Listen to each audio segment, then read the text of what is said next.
100 milliards, c'est près de 4 fois plus que le plan de relance qui avait été mis en œuvre pour faire face à la crise de 2008. C'est, en proportion de la richesse nationale, le plan de relance le plus massif annoncé à ce jour parmi les grands pays européens. Un plan massif, 100 milliards d'euros, mais seulement 1,5 milliard d'euros pour l'outre-mer. Pour Force ouvrière, cela n'est pas à la hauteur des besoins ultramarins. Sur ces 1,5 milliard d'euros pour l'ensemble des Outre-mer, il ne faut pas l'oublier, c'est 40 millions, enfin c'est 40%, près de 600 millions d'euros qui sont déjà réservés au contrat PEC. Je ne vois pas, avec ce qui reste pour l'ensemble des Outre-mer, comment on va faire pour relancer l'économie dans ces conditions-là.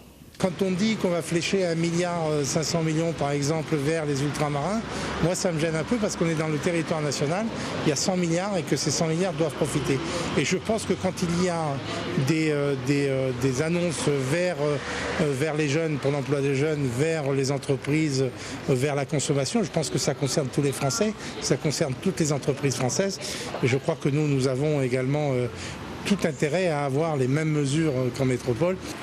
Pour la Confédération des petites et moyennes entreprises, les milliards c'est bien, mais ce qui importe c'est surtout la manière de les utiliser. Nous à la CPME, ce que nous disons, c'est qu'il faut que chacun de ces euros qui seront investis sur nos territoires puisse être réparti pour l'ensemble de nos 45 000 entreprises et que chaque entreprise puisse avoir des marchés, puisse être payée et puisse être en situation d'embaucher de par l'activité.